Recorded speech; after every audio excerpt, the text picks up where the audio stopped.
gue yakin nih satu saat nanti masyarakat Indonesia akan demand, akan require, akan pengen punya animasi sendiri.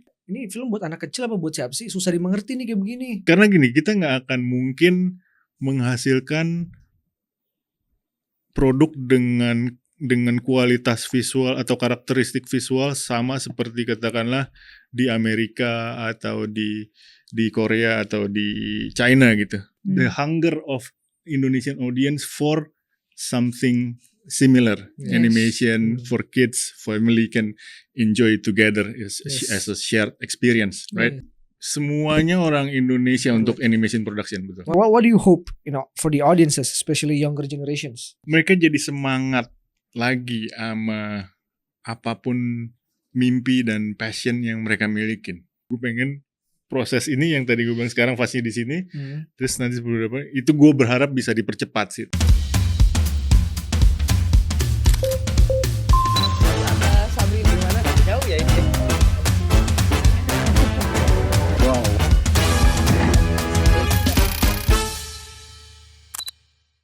Welcome back to Natap Layar. Karena cinta film, lantas dibahas bareng. Tepuk tangan dulu dong. Oke, Sab, kita akhirnya bakal bahas film animasi lagi nih. Yes. Kita udah lama gak bahas film animasi kita di podcast baru sekali. kita. Sekali waktu itu bahas Jumbo. Betul. Nah, sekarang kita kedatangan siapa? Mas Roni Gani. Wih, tepuk tangan dulu dong. Halo. Apa kabar Mas Roni? Baik. Terima kasih udah diundang nih. Thank you so much juga datang, udah menyempatkan waktu datang ke studio Natap Layar. Jadi sedikit konteks, Mas Roni Gani ini akan mengeluarkan film animasi pertamanya ya. Yes. Yang disutradarai langsung sama Mas Roni. Garuda di Dadaku. Nah, I'm pretty sure Indonesian people udah cukup familiar Mas sama Garuda di Dadaku. Iya. Ya, karena dan udah ada asosiasinya sama sport apa gitu. Betul. Dan sebenarnya dulu bulu tangkis ya. Bukan ya. Dan dulu sebenarnya filmnya juga udah ada kan, film yang live actionnya. Tapi dan itu udah lama banget, tahun 2009. 2009 ya. Ada sequelnya juga. Ini ada 2 film. Ya, ada sequelnya juga, benar. Dan sekarang Mas Roni Gani dengan film title yang sama, Garuda di Dadaku, ngedirect filmnya, tapi bedanya ini adalah animasi. Film animasi full animation ya. Mungkin Mas boleh jelasin sedikit dulu nggak backgroundnya Mas Roni Gani nih sebelum kita deep dive ke dalam Garuda di Dadaku. Dikit aja ya, soalnya kalau panjang belasan tahun nih mundurnya kita. Boleh Mas, singkat aja ya. Singkatnya, saya lama berkarir sebagai animator itu di luar negeri, di Singapura selama belasan tahun. Mulainya ngerjain kayak proyek-proyek episodic series gitu sampai ke visual effects, film-film skala besar kayak Avengers dan lain-lain, Pacific Rim juga. Name drop just like that. Terus sampai akhirnya di tahun 2002 memutuskan untuk balik for good ke Indonesia, meninggalkan karir semua yang udah dibangun di situ karena ada tantangan dan peluang yang hadir waktu itu melalui kreatornya film original Garuda di Dadaku, yaitu Mbak Shanti Harmain.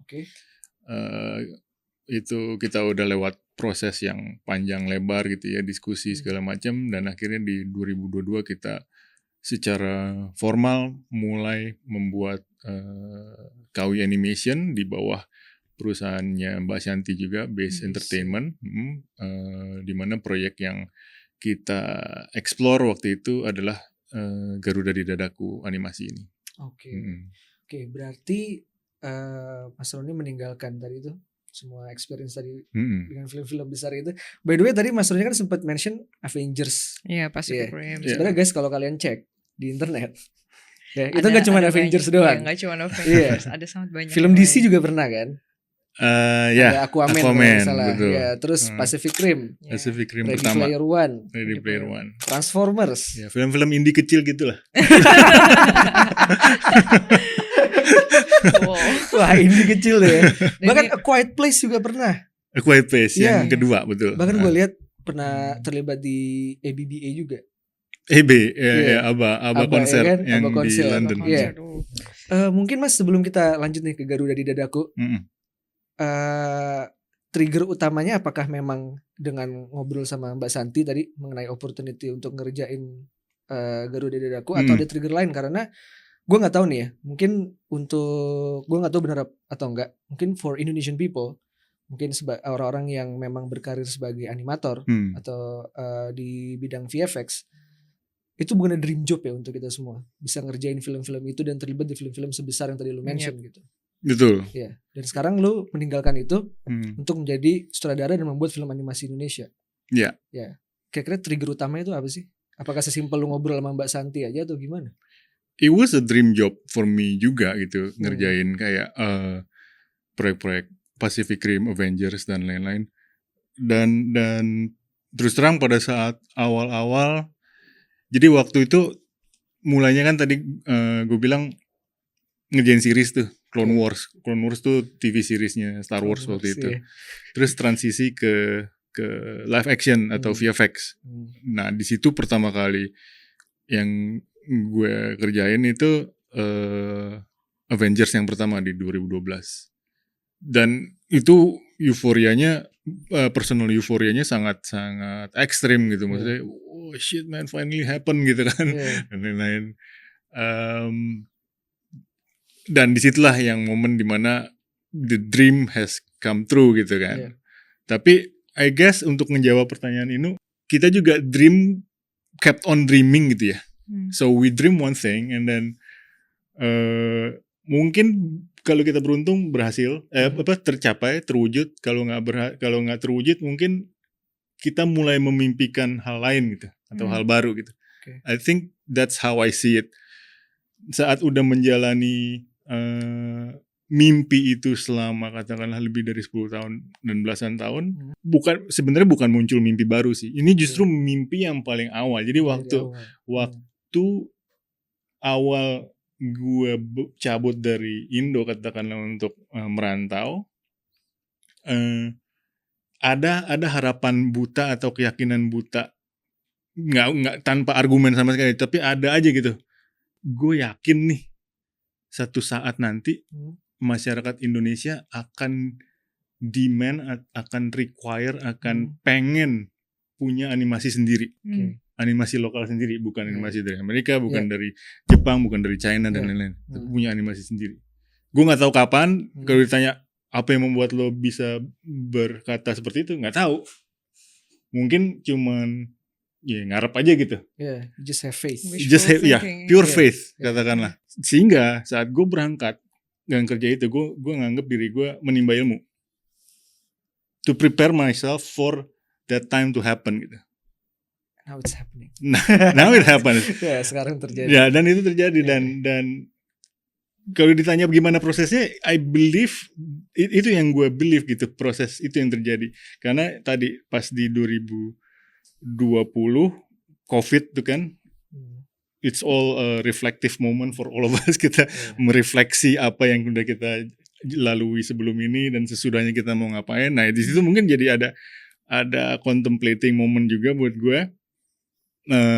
At the same time terjalin komunikasi dengan Mbak Shanti, diskusi tentang gimana apakah mungkin ada peluang kita bikin animasi di Indonesia dan lain-lain. Diskusi juga dengan istri karena kita juga udah bangun hidup gitu ya. We build our life in Singapore kan belasan tahun. So, but yeah, that's the next thing. That's the next phase gitu of our journey gitu. Dan ini kesempatannya. I've been wanting this, and if I let this go, ya sangat ungrateful aja gitu. I see. The way I see it. See. Build yourself for this moment, basically. Betul. It's a lifetime preparation to this moment gitu. Dan sangat bertepatan dengan ketika di Indonesia animasi sedang lagi naik juga. Betul. Yang kita syukuri bersama. Yes. Berarti kan sebenarnya untuk beberapa tahun terakhir terlihat di industri film Indonesia ini lagi terjadi nih faith yang Mas Roni udah percaya dari awal nih, dimana kita akhirnya akan membutuhkan nih, gue yakin penonton Indonesia akan membutuhkan film animasi dan pengen nonton animasi yang buatan kita sendiri, yang which is sekarang yang sudah lo lakukan di tahun ini, yang nanti akan rilis. Harapannya seperti itu, betul. Yes, which is filmnya adalah Garuda di Dadaku. Mungkin pertanyaan kita langsung lanjut ke filmnya ya Mas ya, Boleh. mengenai Garuda di Ya. Dadaku ini. Sebenarnya kan seperti yang tadi kita udah bicarain di awal juga, filmnya udah pernah ada. Filmnya udah pernah ada. The story is pretty familiar I think with Indonesian audience gitu, dan mengangkat tema olahraga yang menurut gue sangat familiar. Mengakar ya. Iya, sangat familiar untuk masyarakat Indonesia gitu. Apa yang ngebuat lo yakin atau nge-trigger lo kayak oh ya this is my first project, a direct animation film Indonesia itu ngangkat cerita Garuda di Dadaku gitu, ngangkat film ini. It wasn't a single person decision, it was a communal katakanlah antara aku dan gue dan Mbak Shanti terutamanya dan beberapa pihak-pihak lain. Memang film Garuda di Dadaku sendiri dipilih karena sudah punya basis rumpun yang lumayan kuat lah. Puluhan 10 tahun lalu lewat. Dan sudah saatnya juga kita anggap merefresh dan menghadirkan kembali dengan take yang lebih fresh dan lebih relatable dengan penonton yang muda dan sekarang gitu pada intinya. So dan meskipun demikian kita memang melewati beberapa proses ide-ide lain gitu. Tapi akhirnya mengkerucut semakin mengkerucut ke film atau universe Garuda di Dadaku ini, dan setelah dipikirkan dan didiskusikan juga dengan beberapa pihak lain gitu ya di industri, memang paling make sense dan paling kena gitulah katakanlah ini untuk dikerjain ya Garuda di Dadaku ini. Tapi having said that, proses evolusi ceritanya juga panjang juga tuh. Setelah kita milih Garuda di Dadaku, kita mau cerita seperti apa, kita mau universe-nya gimana, apa bedanya, apakah ini relatability-nya terhadap si live action seperti apa, itu juga kita bahas dengan panjang dan lebar gitu. How about that? Apakah film Garuda di Dadaku ini selain secara form dia beda, ini menjadi film animasi, tapi apakah ada layer baru juga untuk ceritanya? Atau memang masih mengikuti original story shape yang sama dari original filmnya gitu? Karena gue tuh kemarin ke bioskop nonton hari Sabtu, trailer udah keluar Garuda di Dadaku. Iya. Oh nice. Ada trailernya sebelum gue nonton filmnya, dan gue ngeliat tuh kayak ada talking animals-nya kan. Iya, ya kan? betul. Gaga. Ya Gaga ya kan. Gaga. Itu kan sesuatu yang gak ada di film originalnya ya kan. Betul. Nah, is that like the new layer yang lu coba bangun dengan ini lu ngebuatnya animasi atau gimana? To begin with, memang kita berangkat dari si live action original itu ya, yang udah Mbak Shanti dan waktu itu kreator partnernya Mas Salman Aristo bikin. Dan kami ngerasa we have to keep giving respect to that universe, to that story gitu, sehingga take kita di film animasinya tetap berada dalam universe yang sama, berada dalam satu story universe yang sama. Tapi at the same time, karena kita mediumnya animasi, kita harus mikirin apa bedanya, kenapa ini harus animasi gitu, kenapa nggak live action lagi gitu, kan bisa juga. That's an important question. Right. Kenapa harus animasi? Kenapa harus animasi? Akhirnya jawabannya adalah karena animasi akan memberikan kita kesempatan untuk proses storytelling dan lain-lainnya yang lebih ekspresif dan lebih exaggerated. Apalagi saat ini kita untuk film animasi Garuda di Dadaku kali ini, kita memang lebih menargetkan ke anak-anak dan keluarga ya. Jadi bahasa visualnya, visual expressionnya itu memang harus dekat ke katakanlah the way they think, the way they imagine things gitu loh. Harus menjadi seorganik, sebebas itu gitu. Bahkan itulah yang menjadi kemudian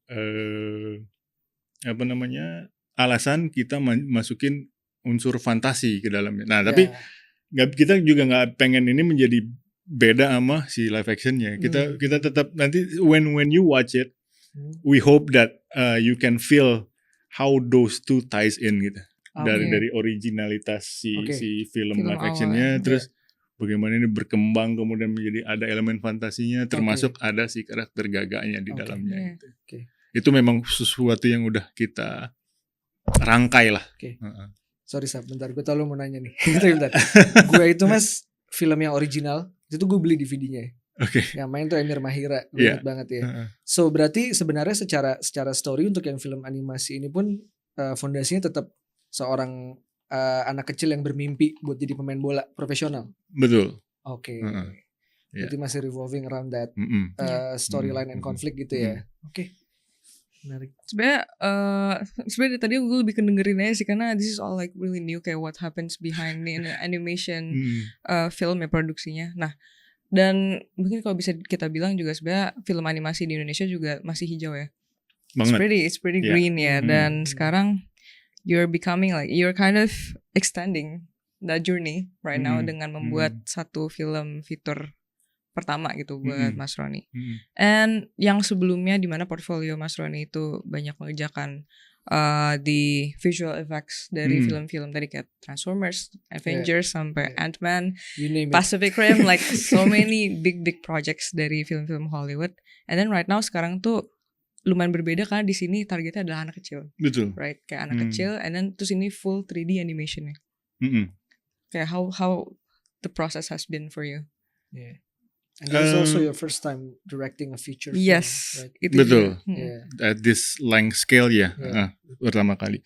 Kalau oke, jadi memang tapi yang mungkin bisa ada benang merahnya adalah saat gue berprofesi sebagai animator, itu gue udah lumayan terbiasa memposisikan target audiensnya siapa, atau audiensnya kita pengen mendeliver message apa, terus storytelling sebagai tools menyampaikan pesan tersebut gitu. Itu kan sebuah katakanlah mekanisme lah, kalau gue ngeliatnya ya.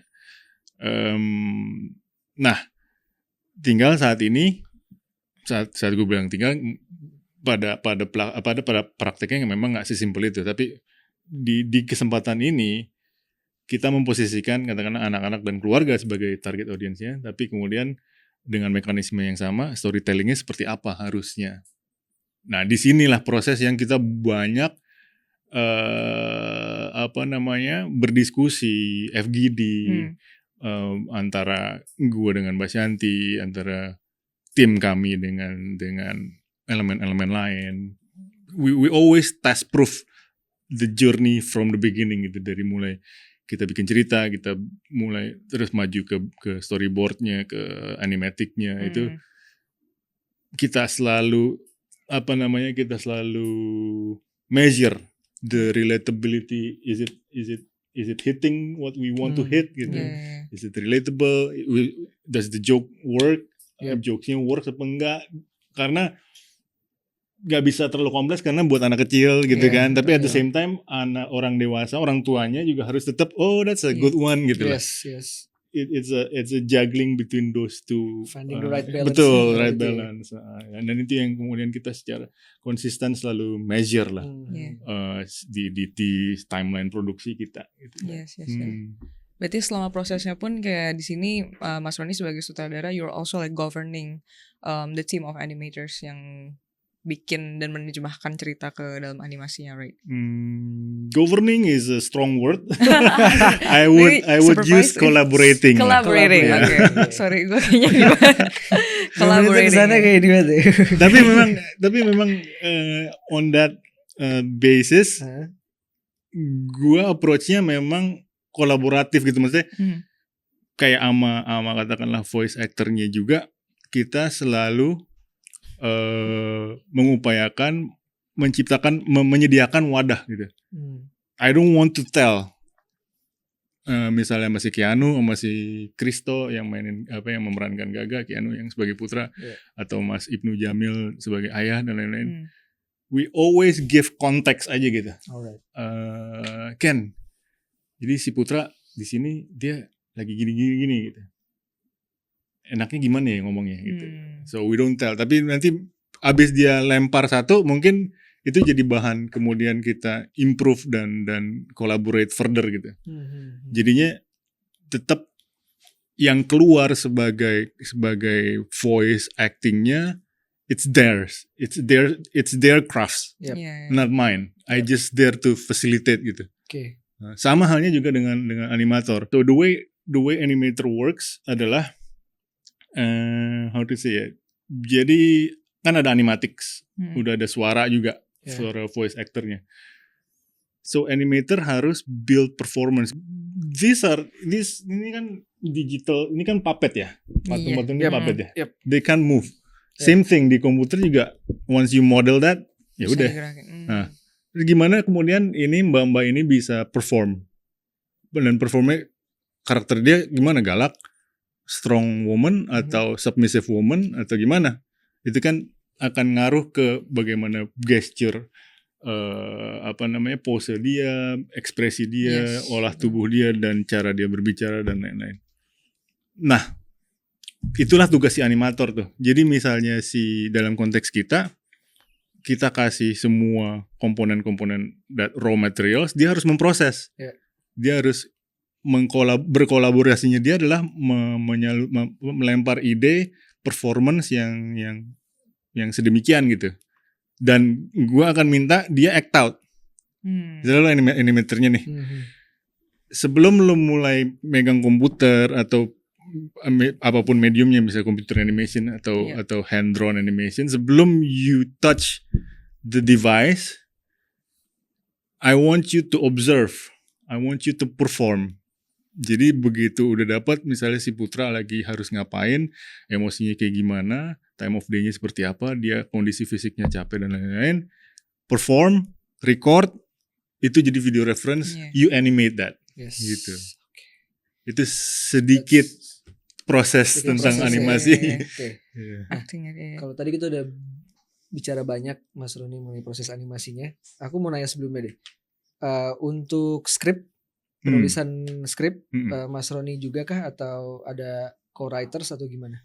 Ada writernya. Aku Ada hanya writer, masuk sebagai, katakanlah kalau ada penerjemahan dari tulisan menjadi visual yang perlu dieksplor atau di-improve dan lain-lain. Gitu. Nah, ngomongin ini nih Mas, ngomongin penulisan cerita. It's actually, menurut gua for the past couple of years, it's actually very interesting when it comes to talk about the storytelling in animation film, especially in Indonesian film. Sekarang kalau kita ngomongin yang 2 tahun terakhir itu di momen Lebaran ada 2 film nih. Sebenarnya Pelangi di Mars itu nggak bisa dibilang film pure animasi juga sih. Betul. Tapi dia rely heavily on animation, that department kayaknya gitu gue ngeliatnya. Terus ada Jumbo juga ya kan. Nah, yang gue lihat di penonton Indonesia, terlepas mereka sangat mengapresiasi which is adalah gebrakan baru yang terjadi. Berarti kita upgrade lah secara visual gitu untuk memproduksi film animasi. Gue melihat tuh 2 film ini, terlepas dari jumlah penontonnya juga Jumbo, mereka itu penonton Indonesia tuh banyak yang lumayan mengomentari mengenai storytellingnya. Let's say kalau storyline, ada story writing ya. Yes, let's say misalnya kalau kayak di Jumbo, mereka itu banyak penonton Indonesia yang mengkritik kayak, ini film buat anak kecil apa buat siapa sih? Susah dimengerti nih kayak begini, bla bla bla segala macam gitu. Kalau yang di Pelangi di Mars justru kebalikannya menurut gue. Ini kayak menggampangkan anak kecil aja, dikasih jokes kayak gini doang gitu segala macam. Nah, gue juga selalu ngerasa ketika gue nonton film animasi, buat gue pribadi tuh yang pengen gue dapetin tuh nggak cuman visualnya gitu. Betul. Tapi storytellingnya juga yang impactful. Emotional impact deh. Emotional impact ya. Gue kayak ngambil contoh paling simpel ya, gue besar dengan Lion King gitu. Oh oke. Ya kan, besar dengan Lion King. Yang kartun. Yang kartun. Ya, yang kartun. Yang yang kartun benar. Itu tuh menurut gue bahkan waktu nonton itu gue nggak peduli sama animasinya awalnya gitu. Gue peduli sama karakter development dan karakter arc-nya si Simba gitu ya kan. Nah, gue sebenarnya pertanyaan gue adalah apakah lo aware ketika di 2 tahun terakhir ini ada film animasi yang keluar dan ada komentar-komentar seperti ini, dan itu juga lo coba ambil insight-nya terus lu coba memastikan gitu supaya screenplay-nya di Garuda di Dadaku ini bisa dimengerti dan tidak terlalu gampang juga buat diabsorb sama anak kecil atau gimana gitu. Karena menurut gue kalau dilihat track record kayak Jumbo pun yang penontonnya sampai berapa sih 10 juta ya? 10 juta itu pun lewat. gak terlepas dari kritik mengenai storytellingnya gitu. Yeah, I followed it. Pastilah karena kan mereka adalah apa namanya ya? Bukan predecessor tapi yang udah duluan mulai ya kan. Dan I personally dan I think we from film animasi Garuda di Dadaku all respect them for paving the way untuk udah membukakan jalannya. Otherwise we won't be here, right? Dan kita ngikutin perkembangannya dan makanya tadi yang untuk menjawab pertanyaan ini sebenarnya itulah alasan kenapa kita bikin benchmark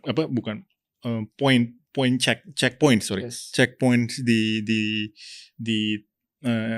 kayak FGD atau test proof audience dan lain-lain gitu sampai akhirnya yang memang terakhir tuh kita ada FGD ya kita terima bacaannya seperti apa, kita kasih katakanlah form pertanyaan-pertanyaannya ya itu menjadi katakanlah bahan evaluasi buat kita juga akhirnya. But yeah, we are aware tentang situasi itu dan kita sangat itu yang membuat kita sangat merencanakan aspek itunya dengan lebih matang, katakan lebih careful gitu. Tapi memang yang rumit adalah itu makanya kan tadi yang Inu ngomong sebenarnya exactly that balance gitu ada anak kecil sama orang tua karena harus dua-duanya bisa betul bisa menikmati nggak menggurui nggak memudahkan katakanlah tapi juga nggak terlalu kiddish ya kan? Actually true ya betul ya itu gue rasa jadi challenge banget sih buat bikin film animasi bahkan mungkin bukan film animasi tapi kayak film bilangnya semua umur in general ya kayak karena butuh memuaskan audience mainnya yang dimana adalah anak-anak tapi juga pengen timeless sehingga bisa cross generation pun masih bisa dapat emotional impact dari situ. Betul. Garuda di Dadaku. Tapi gimana Mas? Maksudnya setelah lo udah menjalani pengalaman panjang itu bekerja di proyek-proyek besar, terus sekarang lo menjadi sutradara, dan sekarang kan udah mau rilis filmnya nih. Bentar lagi, tanggal 11 Juni ya? 11 Juni. Tanggal 11 Juni di bioskop. Ya di bioskop, di bioskop Indonesia. Oke. Ya. Berarti kan end produknya udah jadi nih, which is the film. Ya, udah jadi belum sih? Udah kan ya? Udah. Berarti udah ya? Udah selesai ya? Udah siap rilis. How do you feel after that? Setelah lu berhasil membuat film pertama lu sebagai sutradara, film animasi. Apakah ya ini kita ngomongin memang belum rilis juga. Tapi apakah setelah film ini lu udah mikir lagi kayak man, this is what I'm looking for my whole life. Akhirnya gue bisa sutradara film animasi dan gue pengen ngelakuin ini terus lagi di Indonesia gitu. What exactly do you feel after finishing your first feature animation film as a director? I feel this is the first new journey of many. Okay. Dalam artian gini, like Sabrina tadi bilang, we're still green. Whatever outcome yang akan muncul di fase green ini, dibanding kalau misalnya nanti kita project ya kita berimajinasi kita project 10-15 tahun lagi. Ya ini green kayak kita sekarang ngelihat film Toy Story yang pertama. Right? Tapi pada saat di timeline Toy Story pertama, that is already the best outcome gitu. Ya kan? Relatively. Itu yang gue maksud, this is the first few steps of a long journey ahead. Kita akan semakin matang, kita akan semakin baik, semakin sempurna, semakin menarik, dan community ekosistemnya dan viewershipnya juga akan semakin berkembang harapannya. Tapi given the current situation, I do personally feel like this is already the most that we can do to push at this level, at this phase, bukan level. Right now. Currently, Ini sedang di-peak, berarti bukan di-peak sih, kayak sekarang ini benar-benar ya this is like the maximum output ya. Sebagai sebuah industri. Iya. Yes. Iya. Sebenarnya tadi kayaknya kita sempat ngobrolin ini off cam tentang karakteristik animasi. And then you said that untuk sekarang kita lagi ada di titik dimana semuanya masih hijau, jadi this is like the best outcome that we can do. Tapi do you believe in the day dimana ketika industri animasi Indonesia itu dia berkarakter sendiri dan punya karakternya sendiri gitu? Oh, truly believe. Dan sama kayak tadi yang gue bilang, zaman gue pertama kali mau merantau, gue suka tuh believe ngawur kayak gitu. Tapi kemudian kejadian gitu. Manifesting. Yeah, some may say manifesting, tapi personally secara jujur gue believe pada saatnya nanti, katakanlah udah mulai ada puluhan project, karena gini, kita nggak akan mungkin menghasilkan produk dengan kualitas visual atau karakteristik visual sama seperti katakanlah di Amerika atau di Korea atau di China gitu. They have already invested hundreds of years into this craft, ya kan? Tapi dengan that in mind bukan berarti kita nggak akan punya karakteristik sendiri. I believe someday kita akan punya karakteristik kita sendiri yang mungkin nggak semewah atau se-complicated dan se-sophisticated yang lebih udah duluan ratusan tahun, tapi it still has a special heart di audience Indonesia kita gitu. Yeah. This is ours. This is Indonesian animation gitu loh.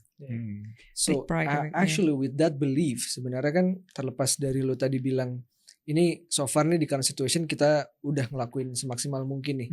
Tapi kita bakal bisa lebih dari ini in the future kan. Betul, kan? Yes. Betul, pasti. Oke.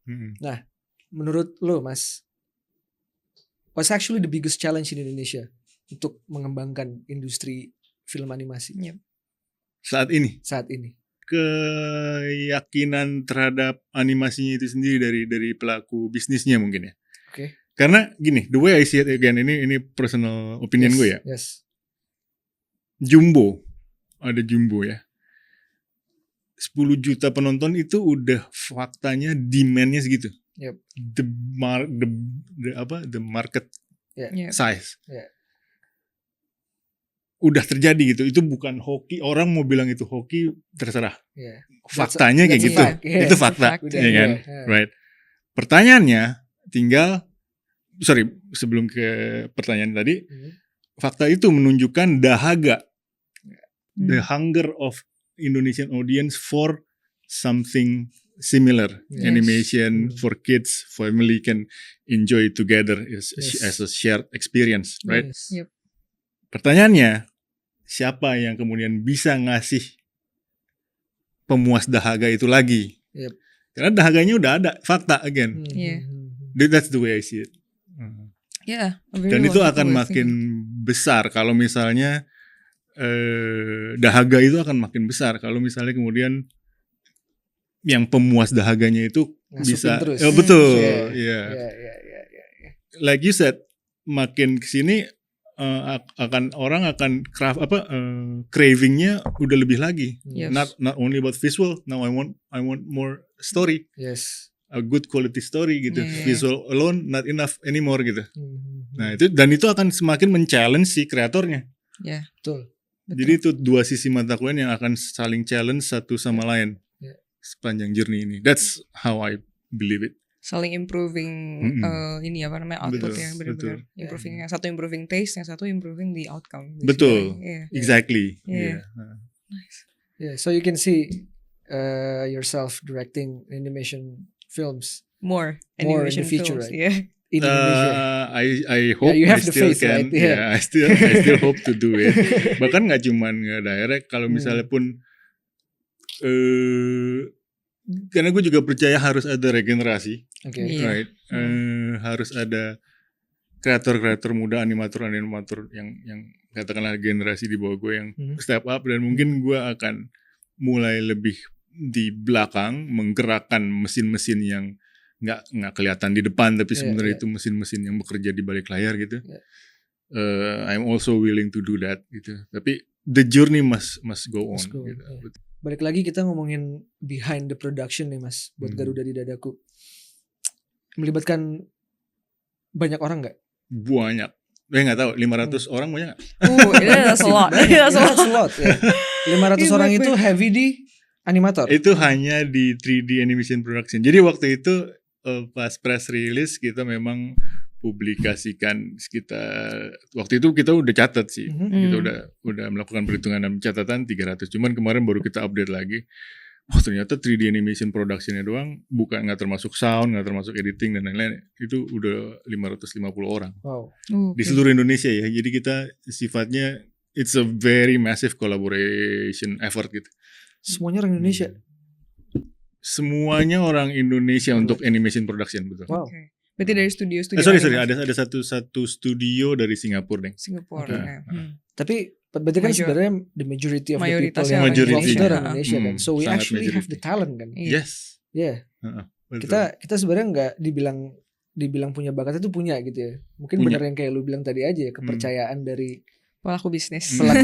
Dan kesempatannya ya. Karena kesempatan itu kan mulai dari kepercayaan dulu kan, kayak oke gue percaya ngasih lo kesempatan nih, let's go gitu. Betul. Dan paid off seperti Jumbo. Yes.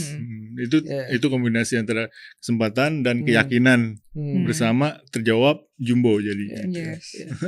Kalau untuk penggarapan film Garuda di Dadaku sendiri Mas, itu memakan berapa lama waktunya? Secara total mungkin 3 tahun I would say. 3 years. Oke. Dan itu ya karena most animated films itu kan mereka butuh waktu yang lama ya. Karena tadi yang dibilang juga sama Kak Roni, dari prosesnya acting out dulu, cara kayak apa biar bisa dari story diterjemahin ke film itu gimana, habis itu baru diterjemahin lagi jadi ke gambar. Right. Oke. Wow. So it's a 3 years process. 3 tahun itu berarti dari konsepsinya?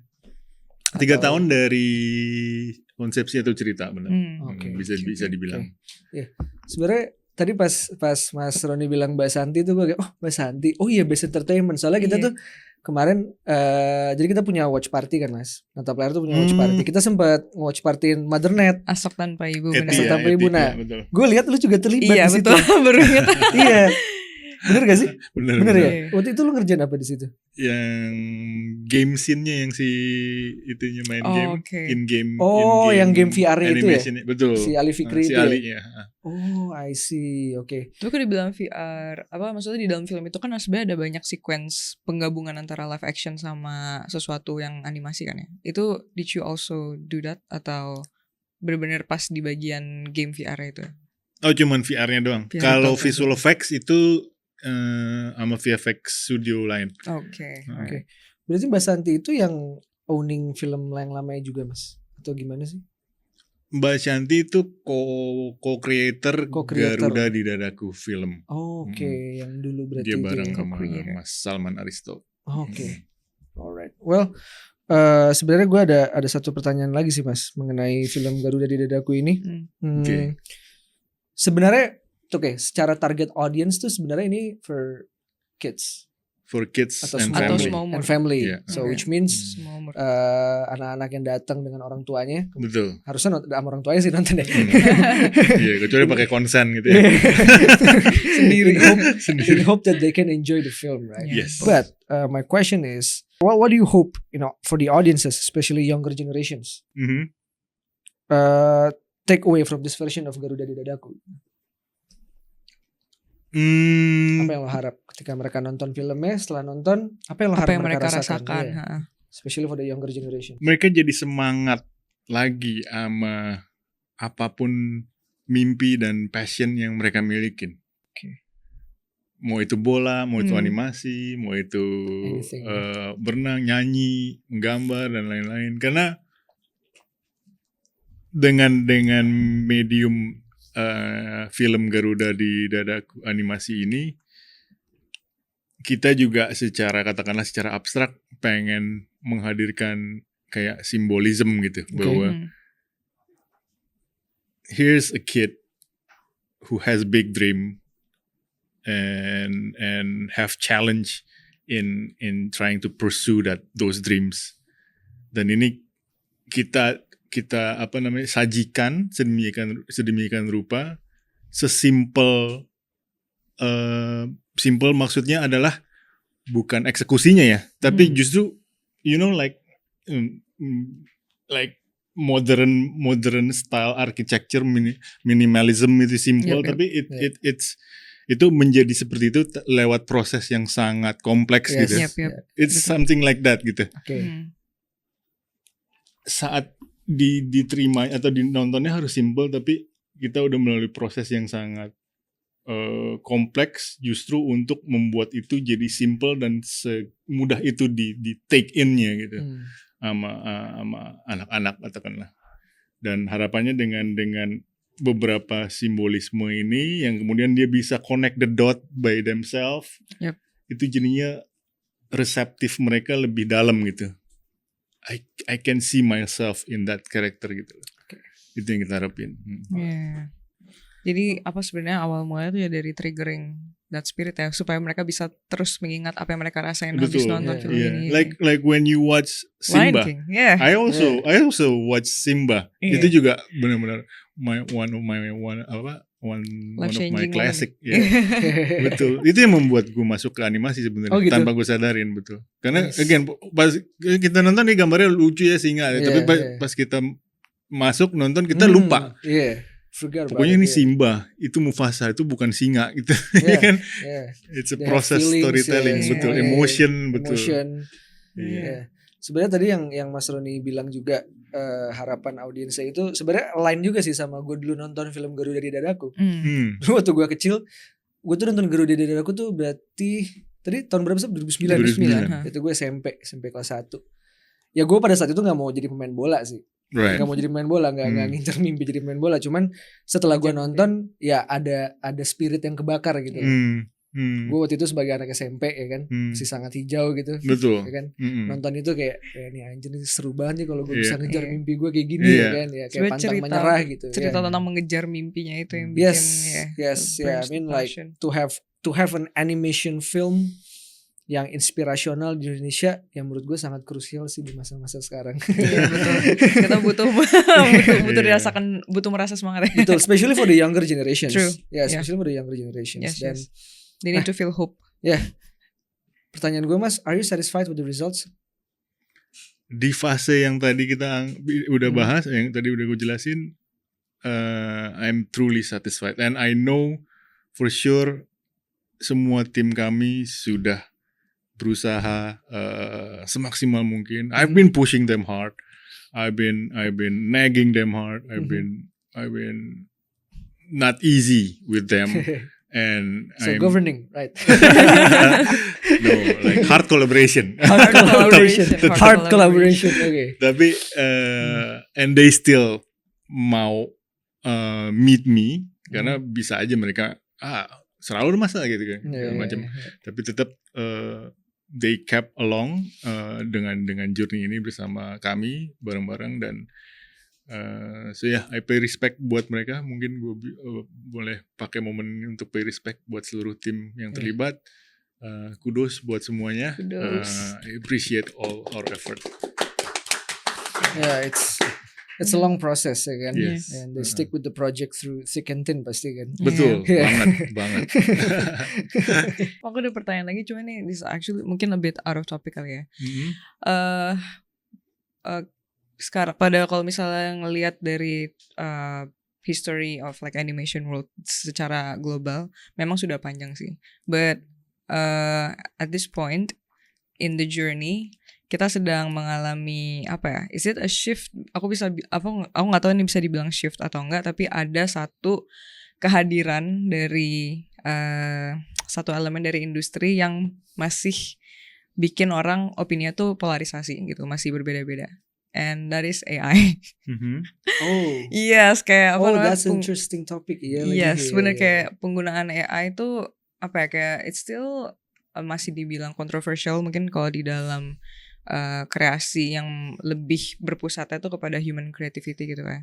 But what do you think about AI dalam industri kreatif in general atau mungkin spesifiknya ke industri animasi? Film, ya. How do you see the approach of using AI in this industry?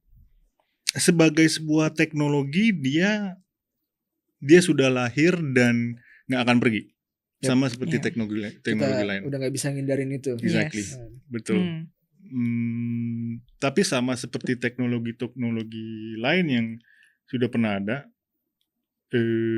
I believe AI saat semuanya ini kan masih processing ya, dalam proses maunya ngapain, maunya kayak gimana sih AI ini. Tapi saat nanti udah steady out dan lebih flatten semua, I believe it can be an empowering tool. Empowering the berarti. creators too. Sama seperti katakanlah transisi, it's been happening decades. Kayak kita shift dari 2D animation ke 3D animation. Semua orang juga takut waktu itu. Losing their job whatnot, tapi it's just jadi bedanya apa dari ini opini pribadi ya, saat 2D animation kreatornya cuma Disney, mostly ya kan? Mereka paling besar. Betul. Bukan paling besar, bener-bener cuma mereka. Orang mau jadi animator berarti gue berarti akan kerjanya di Disney. Dengan adanya 3D animation menggunakan komputer itu mendemocratize the process.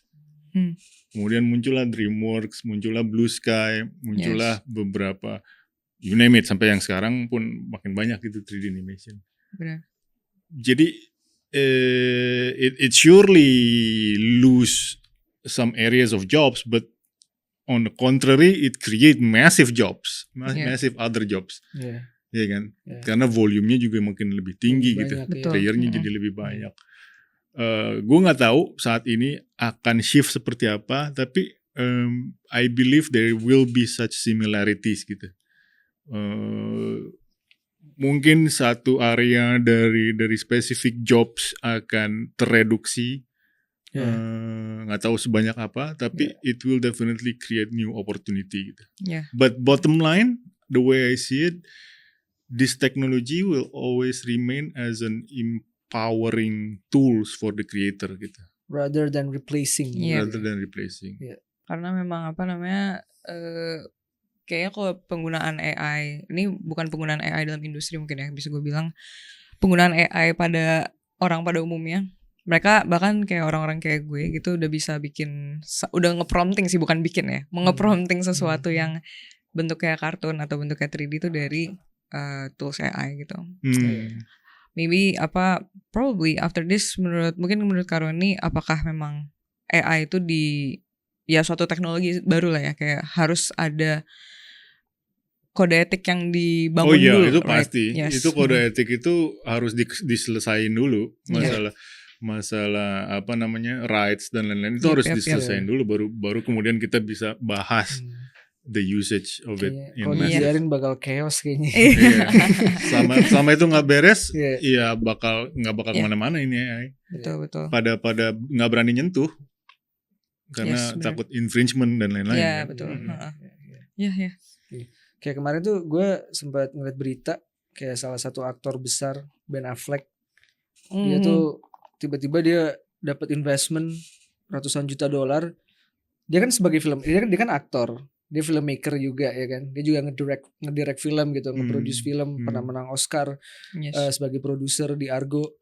Tapi eventually dia itu nge-invest, gue lupa dia ngebikin atau dia nge-invest, dia punya perusahaan AI tapi katanya fokusnya itu lebih ke membantu filmmaker dalam fase post production katanya. So that's basically yang kayak tadi lu bilang gitu, untuk empowering sebenarnya kan. Jadi lebih memudahkan kali ya, bahasa simpel ya, memudahkan pekerjaan di post pro-nya gitu, mengefisiensikan gitu ya, rather than replacing everything gitu. Karena sebenarnya kan itu juga jadi ketakutan orang-orang di sekarang kali ya. Sampai sekarang tuh gue lihat di Amerika, di Hollywood ada aktor AI yang udah bisa lo hire gitu buat dia acting. Nah, that's such itu Still kayak controversial ya. yeah, bagian that's itu. bizarre gitu. Yeah, it's bizarre. Kan pertanyaannya jadi apakah aktor juga akan tergantikan habis ini gitu. Iya. Soalnya gue ngeliat di Instagram juga di social media sekarang udah agak gila gitu mas. Jadi kayak misalnya ada film baru di announce nih, belum ada material promotionnya sama sekali. Ada trail, ada. Iya, tiba-tiba AI udah nge-generate teaser atau trailernya gitu. Seakan-akan leak lagi. Iya bener. Sebel. Padahal AI. Iya. Gue ada pertanyaan terakhir kembali ke Garuda di Iya, Dadaku. sebenarnya gue ada pertanyaan lagi sih mas. Kalau tadi kita ngomongin track record lo sebagai animator di animation department VFX, kan udah panjang ya kan. Tapi sebenarnya kalau lo sebagai individu nyemplung di industri film Indonesia itu kira-kira bisa diukurnya tuh dari kapan? Gue terlibat di industri film Indonesia gitu. Oh, di film Garuda di Dadaku ini. Oke. Film animasi Garuda di Dadaku ini. Oke. Nah, sebenarnya gue ada 2 pertanyaan. Ada 2 pertanyaan buat menutup sih. Kayak lo sebagai orang yang akhirnya mau merilis film animasi pertamanya, film animasi Indonesia. Ada 2 pertanyaan sih. How do you see our film industry right now? In general. Film ya? Yes. Semua ya? Industri film Indonesia secara general, sama sebenarnya I'm gonna still going to ask you this question. Dan ketika lo melihat industri film Indonesia sekarang, kalau misalnya ada yang bisa lo ubah, apa sih yang pengen lo ubah? Can be anything. Film Indonesia ya? Industri film Indonesia ya. Mungkin gue bukan orang yang tepat untuk ditanya karena again gue baru banget masuk katakanlah ya. Tapi yang gue lihat sih gokil sih film Indonesia, maksudnya dari sisi apa namanya ya, skala dan dengan skala tersebut bagaimana dia bisa menciptakan kesempatan bukan hanya secara finansial tapi secara kreatif dan story gitu. Yeah. Kayak tahun lalu kan rekornya 200 film ya. Iya, rilis ya. 240-an ya. Dan Matrix penonton Indonesia menonton lebih banyak kayak 60-70% film Indo yang ditonton kan kalau nggak salah ya, datanya kan gitu ya. That's massive man. Maksudnya gila sih itu, sangat super power. Dan maksudnya dengan kayak gitu makin banyak kesempatan untuk bercerita, mengeksplor cerita-cerita lain yang seperti apa. Karena dengan kompetisi masif ya, lo harus benar-benar menang kompetisi dan harus menjadi unik dan menang kompetisi gitu. Dari sisi idenya, dari sisi craftnya, dari sisi approach how to produce-nya dan lain-lain gitu. So it's big, it's humongous, it's exciting, but at the same time it's very challenging. It's going to be very challenging buat to win that race gitu, to win that competition gitu ya. Yang enak adalah penonton Indonesia, tinggal milih aja gitu jadinya. Karena banyak nih. It's a good time to be Indonesian film audience gitu jadinya. Apalagi sekarang udah makin diversified ya. Makin diversified. Now there's a chance for people like me gitu kan untuk animasi gitu jadinya. Sebelumnya nggak ada. Betul. Jadi kalau mau diubah, I don't think I can answer that sih untuk ubah kalau film ya. Kalau animasi, pertanyaannya kalau diubah nggak ada. Tapi kalau pengen apa yang dipercepat, nah itu gue pengen proses ini yang tadi gue bilang sekarang fase di sini, terus nanti sebelum itu gue berharap bisa dipercepat sih. Jadi kita lebih evolve lebih cepat gitu dari yang Jumbo, terus Garuda di Dadaku dan film-film selanjutnya dan lain-lain. Well, let's say amen to that. Amen. Ya, karena gue yakin gue setuju sama lu sih. Industri kita sekarang, bisa dengan audiens sekarang, dahaga itu beneran ada sih gitu buat film animasi. Dan we cannot get more excited untuk bisa nonton Garuda di Dadaku. Yes. Jangan lupa 11 Juni. 11 Juni. 11 Yay. Juni ada di semua di semua bioskop Indonesia berarti ya. SX1, Cinepolis, CGV semua ada ya. Oke. Betul. Bioskop Oke. seluruh Indonesia. Accessible. Ya, mark that date. Mark the date. 11 Juni kita akan Kedatangan Garuda di Dadaku. kedatangan Garuda di Dadaku, Yes. film animasi Indonesia tahun ini Yes. ada lagi, and yeah, we're so excited for it. To celebrate it. Yeah. By the way, ada target gak Mas? Waduh. Nah, itu yang penting kita udah berusaha maksimal. Itu aja sih buat kita. Baru tuh mungkin ada pertanyaan juga tadi dari tim kita ada yang penasaran. Oke. Buat Garuda Dadaku ini nanti bakal ada implementasi ke bilangnya apa ya, kayak something official merchandise mungkin atau like figure, ada satu physical media kali bilangnya physical media yang bisa di-collect expand ke nggak? situ Iya. gitu. Ya kita ada approach mungkin akan menjadikan ini sebuah IP ya, IP bisnis katakanlah. Jadi waktu pas kita press release trailer, official trailer juga kan udah ada tuh maskot gagaknya kita yang Yes. sangat cute, doing gitu. So mudah-mudahan dengan film animasi Garuda di Dadaku ini bisa meng-kick off that IP business model ke depannya. Yes, nice. Yeah. There you go. Yeah. Guys. We need Indonesian animation film to be big and Yes. successful. Betul. Yeah. And Amin. yeah, we wish you a very good luck, Terima Mas Roni, kasih for the first sebanyak-banyaknya. animation film. Semoga sukses Yes. dirilis ya tanggal 11 Juni nanti untuk Garuda di Dadaku. Dan akan diselebrasi. Ya, Yeah. kita akan selebrasi sebisa mungkin. It's another Indonesian animation film Yes. yang kita akan anticipate.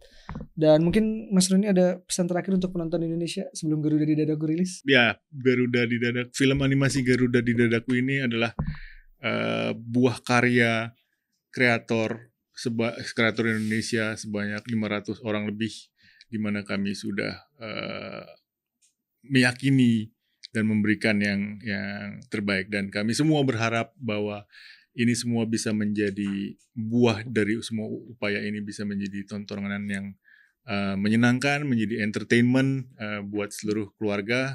Jadi jangan lupa saksikan film animasi Garuda di Dadaku tanggal 11 Juni di bioskop. Alright, Mas Roni, thank Terima you so kasih much banget sekali lagi sudah datang ke sini studio dan kita. cerita banyak hal. Yes, Tim kita Natap Layar. cannot wait for the release. Yeah, And wish you all the best for the release. Thank you Okay? semuanya. And see you all guys in the next episode. Bye. Bye-bye.